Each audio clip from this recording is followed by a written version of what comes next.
Please guys request है, alert हो जाओ क्योंकि भारत में एक बहुत ही तगड़ा स्कैम चल रहा है जिसमें ऑलरेडी बहुत बड़े बड़े बिजनेसमैन, बहुत सारे डॉक्टर और भी कई सारे लोग इस स्कैम में फंस के अपना जिंदगी भर का सेविंग गवा चुके हैं। एक्चुअली गाइस मुझे ये बताते हुए भी शर्म आ रहा है क्योंकि मैं एक खुद यूट्यूबर हूं एंड मैं स्कैम से रिलेटेड वीडियो बनाता हूं ताकि लोगों के साथ फ्रॉड ना हो। लेकिन आप लोग मानोगे नहीं, कल शाम को लिटरली मेरे साथ ही बहुत बड़ा फ्रॉड होने वाला था।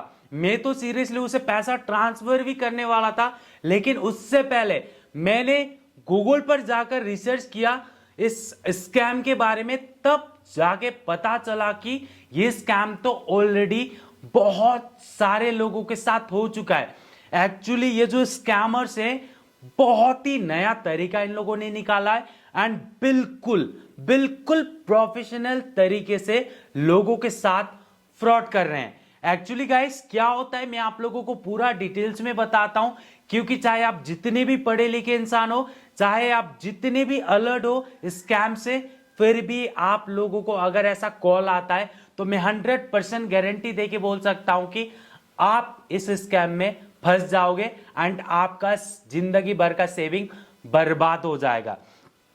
एक्चुअली गाइस क्या होता है, फीडेक्स एक बहुत बड़ा कोरियर इंटरनेशनल कंपनी है, शायद आप लोगों को पता होगा। उसके नाम पर एक बहुत बड़ा स्कैम चल रहा है। एक्चुअली क्या हुआ था, कल शाम को मुझे कॉल आया था, ठीक है। अगर मुझे पता चलता कि ये एक स्कैमर्स हो सकता है तो मैं रिकॉर्ड करता, क्योंकि जब भी कोई स्कैमर्स मुझे कॉल करता है, मुझे लगता है कि स्कैमर्स है, तो मैं पहले रिकॉर्ड करता हूं, ठीक है, ताकि आप लोगों को मैं भी उस वीडियो को शेयर कर पाऊं।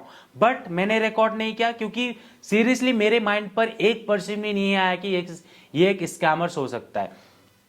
एक्चुअली क्या हुआ था, मुझे लगभग 4:30 बजे एक ऑटो जनरेट कॉल आता है, ठीक है, एंड वहां पर बोला जाता है कि आपका जो फीडेक्स कोरियर था वो हमने मुंबई एयरपोर्ट पर होल्ड कर दिया है। अगर आपको आपका कोरियर के बारे में जानकारी चाहिए तो एक दबाइए। तो मैंने क्या किया, एक दबाया, क्योंकि मुझे जानना था कि वो क्या कोरियर है, क्योंकि मैंने तो कोई कोरियर किसी को सेंड किया ही नहीं। तो जैसे ही मैंने एक दबाया तो कोई एक बहुत बड़ा ऑफिसर था, पुलिस ऑफिसर, मुंबई एयरपोर्ट से मेरे साथ बात कर रहा था। उन्होंने बोला कि आपका जो पार्सल है, जो आपका कोरियर था, वो हमने होल्ड कर दिया है एंड इसमें बहुत सारा इलीगल सामान मिला है। तो मैं बहुत ज्यादा डर गया, अरे इलीगल सामान कैसे हो सकता है। सो उस समय मैं ज्यादा नहीं डरा था। मैंने बोला कि सर ये मेरा नहीं है, आप फोन रखो। तो उन्होंने क्या बोला कि आपका जो पार्सल है उसके ऊपर आपका आधार कार्ड का जेरॉक्स कॉपी चिपका हुआ है, और उन्होंने मेरा जो ओरिजिनल नाम है, जो डॉक्यूमेंट्स में, वो नाम बताया। उसके बाद मेरा डेट ऑफ बर्थ बताया, मेरा एड्रेस बताया एंड मेरा पिताजी का नाम तक बताया उसने। तो मैं बहुत ज्यादा डर गया। अरे मैंने सोचा कि क्या कोई मेरे डॉक्यूमेंट्स का मिसयूज तो नहीं कर रहा है, मेरा डॉक्यूमेंट्स का मिसयूज करके ऐसा कोरियर तो बाहर सेंड नहीं कर रहा है। तो मैं एक समय डर गया एंड मैंने बोला कि सर ऐसा कैसे हो सकता है, ऐसा कैसे कोई सेंड कर सकता है। तो उन्होंने कहा कि इस तरीके का पार्सल हमें बहुत बार आता है, हम पकड़ते हैं इस तरीके का, जब हम स्कैन करते हैं प्रोडक्ट को तो पता चल जाता है। तो मैंने बोला कि सर क्या सामान मिला है। तो उन्होंने बोला कि उस बॉक्स के अंदर 20 फेक पासपोर्ट है एंड 60 ग्राम ड्रग्स है एंड और भी कुछ इलीगल सामान बताया उन्होंने। तो मैं तो बहुत ज्यादा डर गया क्योंकि उस बॉक्स पे मेरा ही आधार कार्ड चिपका हुआ था, जेरॉक्स कॉपी। तो मैंने बोला कि सर ऐसा नहीं हो सकता है, मैं तो एक बहुत जेन्युइन बंदा हूं, ठीक है, मैं तो ये काम करता हूं, मैं एक यूट्यूबर हूं, मैं इस तरीके से लोगों को फ्रॉड होने से बचाता हूं, लोगों को स्कैम से बचाता हूं, तो मैं तो अच्छा काम कर रहा हूं, तो मैं ऐसा काम कैसे कर सकता हूं। तो उन्होंने बोला कि ये तो हमें कोई मतलब नहीं है, आप जो भी काम करते हो आप करो, उससे हमें कोई मतलब नहीं है, बट आपके एड्रेस से आया है, आपका ही आधार कार्ड उसमें चिपका है, तो आप ही फंसोगे, आप ही अंदर जाओगे, आप ही बहुत बुरे तरीके से फंसोगे। उन्होंने ऐसा कहा। तो उस समय मैं बहुत ज्यादा डर गया था गाइस, बहुत ज्यादा डर गया था। तो मैंने बोला कि उनको सर मैंने ऐसा कुछ नहीं कि आप प्लीज मेरा हेल्प करो। तो उन्होंने बोला कि अगर आपको इससे बचना है तो आप क्या करो कि अभी जाओ पुलिस स्टेशन पे, आपके सामने जो पुलिस स्टेशन है, जाके एक एफआईआर कर दो। तो मैंने सोचा अगर मैं पुलिस स्टेशन पर जाकर एफआईआर करता कि मेरे मुंबई पे ऐसा ऐसा पार्सल उन्होंने पकड़ा है, उसमें फेक पासपोर्ट है, ड्रग्स है, तो मुझे खुद पकड़ के वो लोग अंदर कर देंगे।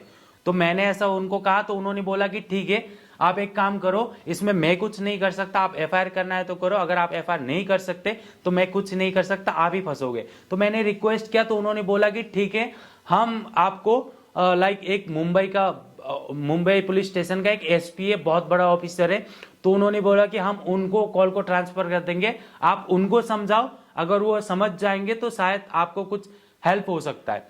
तो मैंने बोला कि ठीक है, आप ट्रांसफर कर दो। तो कुछ समय मैंने वेट किया, कॉल को ट्रांसफर कर दिया, एंड वहां से उन्होंने अपना नाम बताया, ठीक है, अपना नाम बताया, पुलिस स्टेशन का नाम बताया, उनका मैं नाम नहीं ले सकता, ठीक है, वो मैं बाद में बताऊंगा क्यों नाम नहीं ले सकता। तो उन्होंने अपना नाम बताया, तो मैंने बोला कि सर ऐसा ऐसा वो बता रहे हैं, ऐसा तो मैं कर ही नहीं सकता, मैं तो एक जेन्युइन बंदा हूँ, मैं तो एक यूट्यूबर हूँ, मैं अच्छा ही काम करता हूँ, आप मेरे यूट्यूब चैनल को आप देख सकते हो। मैंने उनको यूट्यूब चैनल का नाम बताया, उन्होंने समय लेके मेरा यूट्यूब चैनल का वीडियो भी देखा, तो बोला कि हाँ ये तो है, आप बहुत अच्छा काम कर रहे हो, बट इसमें तो हम कुछ नहीं कर सकते क्योंकि आपका डॉक्यूमेंट से ये सब मिसयूज हो रहा है, ऐसा कोरियर जा रहा है, इंटरनेशनल कोरियर जा रहा है, तो मैं तो कुछ नहीं कर सकता, आप एक काम करो, आप यहाँ पर आ जाओ, आप पुलिस स्टेशन पे आ जाओ।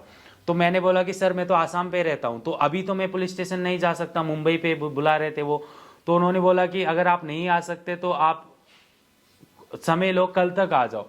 तो मैंने बोला कि ठीक है सर, मैं आ जाऊंगा, अगर ऐसा कुछ दिक्कत होता है तो मैं आ जाऊंगा।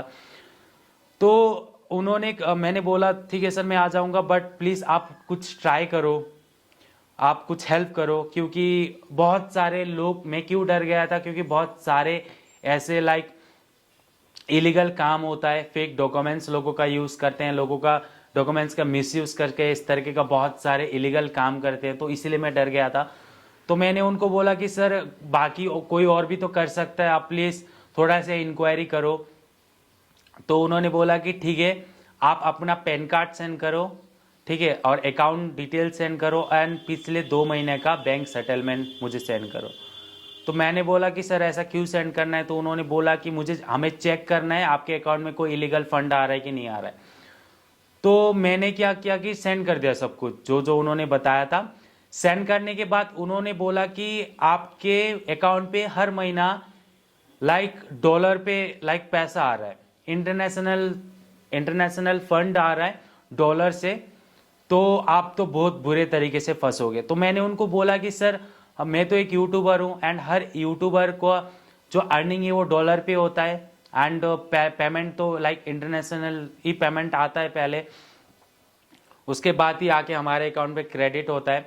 तो उन्होंने समझा उस चीज़ को, एंड मैंने बताया कि सर आप डेट चेक करो, हमेशा एक ही डेट पे पेमेंट आता है एवरी मंथ, 1-2 दिन इधर उधर हो सकता है, बट पेमेंट एक ही बार आता है महीने में।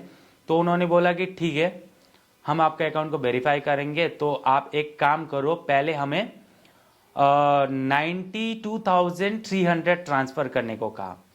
तो मैंने बोला कि सर इतना बड़ा अमाउंट क्यों ट्रांसफ़र करना है। तो उन्होंने बोला कि जब आप ये अमाउंट ट्रांसफ़र करोगे तभी आपका अकाउंट वेरीफाई होगा, तभी हमें पता चलेगा कि आपके अकाउंट में इलीगल फंड आ रहे हैं नहीं आ रहे हैं। अगर नहीं आ रहा है तो हम आपको बचा सकते हैं इस स्कैम से, क्योंकि ऑलरेडी कई सारे लोग अरेस्ट हो चुके हैं, इस तरीके का इलीगल सामान हमने पकड़ा है, बहुत सारे लोग अरेस्ट हो चुके हैं। सो इस केस में क्या होता है कि जो ये कोरियर सेंड करते हैं वो लोगों का फेक डॉक्यूमेंट्स यूज करके ऐसा कोरियर सेंड करते हैं। तो मैंने बोला कि हाँ सर हो सकता है, ठीक है, मैं पैसा ट्रांसफर कर दूंगा, लेकिन इतना बड़ा अमाउंट तो मेरे अकाउंट पे नहीं है, अभी 20,000 ही है मेरे अकाउंट पे, ऐसा बताया मैंने। तो उन्होंने बोला कि ठीक है, 1 मिनट रुको, मैं आपको एक फ़ोटो सेंड कर रहा हूँ। तो उन्होंने एक फ़ोटो सेंड किया, पूछा कि क्या आप इस बंदे को पहचानते हो। तो मैंने बोला कि नहीं सर, मैं इस बंदे को नहीं पहचानता, ना ही मैंने इस बंदे को आज तक देखा है। तो मैंने वो पूछा कि ये कौन बंदा है। तो उन्होंने बोला कि इसी तरीके का लोगों का फेक डॉक्यूमेंट्स यूज़ करके ये लोग इंटरनेशनल कंट्री पे पार्सल सेंड करते थे, तो हमने अरेस्ट किया था इन्हें, अभी तो वो फिलहाल छूट गया है, तो अगर आप इसे पहचानते हो तो हम इसे अरेस्ट करेंगे। तो मैंने बोला कि सर मैं नहीं पहचानता, बट ये नहीं, बट बाकी लोग भी तो हो सकते हैं। तो उन्होंने बोला कि ठीक है, आप एक काम करो, अगर आपके अकाउंट में इतना पैसा नहीं है तो आप 20,000 ट्रांसफर कर दो जो आपके अकाउंट में पड़ा है। उन्होंने पूछा अकाउंट में कितना पैसा है, तो मैंने बोला कि ठीक है सर, 20,000 में ट्रांसफर कर दूंगा, मैं सच में कर देता मैं, ठीक है। तो उन्होंने बोला कि ठीक है आप ट्रांसफर करो एंड हम थोड़ा सा इंक्वायरी करेंगे, एंड जैसे ही इंक्वायरी होता है सो आधे घंटे के अंदर आपको जो 20,000 है वो भी हम रिटर्न कर देंगे, अगर आप ऐसा इलीगल काम नहीं कर रहे हो। तो मैंने बोला कि ठीक है सर, मैं ट्रांसफर कर दूंगा। तो मैंने फोन रखा। तो फोन रखने के बाद मुझे थोड़ा सा डाउट हुआ, क्योंकि पहले उन्होंने 92,000 ट्रांसफर करने को कहा था। तो मैंने बोला कि सिर्फ 20,000 है, तो उन्होंने वो 20,000 भी ट्रांसफर करने को कहा। तो वहां पर मुझे थोड़ा सा डाउट हुआ।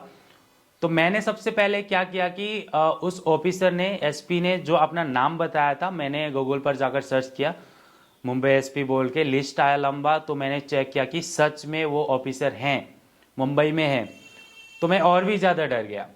तो मैंने क्या किया कि इस स्कैम के बारे में मैंने पहले क्या किया, सर्च किया, गूगल पर जाकर सर्च किया FedEx स्कैम बोल के। तो पता चला कि गाइस ऑलरेडी कई सारे बिजनेसमैन, कई सारे डॉक्टर और भी कई सारे लोगों के साथ ये स्कैम हो चुका है। कई सारे न्यूज़ चैनल का आर्टिकल आया मुझे। तो मैं 2-3 आर्टिकल पे गया, उनका वेबसाइट पर जाकर उनका आर्टिकल पढ़ा, एंड जैसे उनके साथ फ्रॉड हुआ था सेम टू सेम मेरे साथ भी हो रहा था। तो मुझे पता चल गया कि एक स्कैमर्स ही है। तो मैंने फिर से उनको कॉल लगाया, कॉल करके बोला कि ये काम कितने दिन से कर रहे हो। तो उन्होंने बोला कि क्या काम, जो आप कर रहे हो, जो आप लोगों के साथ स्कैम कर रहे हो, मैं आप ही बोल के बात कर रहा था, जो आप लोगों के साथ स्कैम कर रहे हो, आप जिस स्कूल में पढ़े हो उस स्कूल के हेडमास्टर हूँ, ये तो मेरा डायलॉग है। जैसे ही मैंने ये डायलॉग बोला, मैं हर स्कैमर्स को ये डायलॉग बोलता हूँ, बोलते ही क्या हुआ कि वहां से पूरा गंदा गंदा गाली आना शुरू हो गया। तो मैं समझ गया कि एक स्कैमर से, एंड सीरियसली गाइस मैं बहुत ज़्यादा शांत हो गया। पहले तो मुझे लगा था कि कोई कर रहा है मेरा डॉक्यूमेंट से ऐसा इलीगल काम, अगर कोई करता है तो मैं ही फंसूंगा, एंड ये भी मुझे पता है। तब जाके पता चला कि ये स्कैम है, एंड जाकर मैंने गूगल पर बहुत सारा आर्टिकल पढ़ा, देखा, बहुत सारे लोगों के साथ ये स्कैम हो चुका है। एंड मुझे लगा कि ये चीज़ें तो आप लोगों को बताना बहुत ज़्यादा ज़रूरी है, क्योंकि ये स्कैम अभी मार्केट में बहुत ही नया आया है, एंड बहुत सारे लोग फंस रहे हैं इस स्कैम में।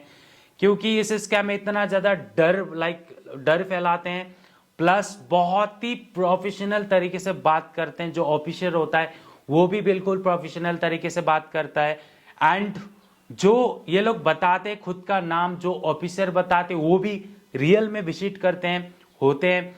तो इस वजह से लोग डर जाते हैं, लोगों के साथ स्कैम हो जाता है। मैं तो चलो मैंने रिसर्च किया इसीलिए मैं बच गया। अगर मैं रिसर्च करता, अगर नहीं मिलता आर्टिकल किसी भी न्यूज़ का, तो मैं पैसा ट्रांसफ़र कर देता था और मेरे साथ फ्रॉड हो जाता था। और इसी तरीके से बाकी लोगों के साथ भी फ्रॉड हो रहा है। एंड ये वीडियो मैंने इसलिए बनाया कि ताकि आप लोगों के साथ ऐसा ना हो। प्लीज़ इस तरीके का स्कैम से बच के रहो, एंड प्लीज़ अलर्ट रहो। एंड अगर आपको कोई ऑटो जनरेट कॉल आता है तो कॉल को कट दो, क्योंकि जब 2-3 बार कॉल आया था मुझे लगा था कि ये कंपनी का कॉल है, तो मैंने कट दिया, 2 बार कट दिया। अब 3 बार कर रहा है तो कंपनी कोई बार बार कॉल नहीं करता, राइट। तो 3 बार कॉल कर लिया तो मैंने रिसीव कर लिया, वही मेरा मिस्टेक था। सो आप लोग अलर्ट रहो इस तरीके का स्कैम से। एंड मेरा मकसद तो सिर्फ इतना ही है, मैं हर वक्त वीडियो इसलिए बनाता हूँ ताकि लोगों को साथ इस तरीके का फ्रॉड ना हो। एंड ये बिल्कुल मार्केट में बहुत ही नया स्कैम आया हुआ है। सो हो सके तो वीडियो को शेयर कर देना। And thanks for watching this video.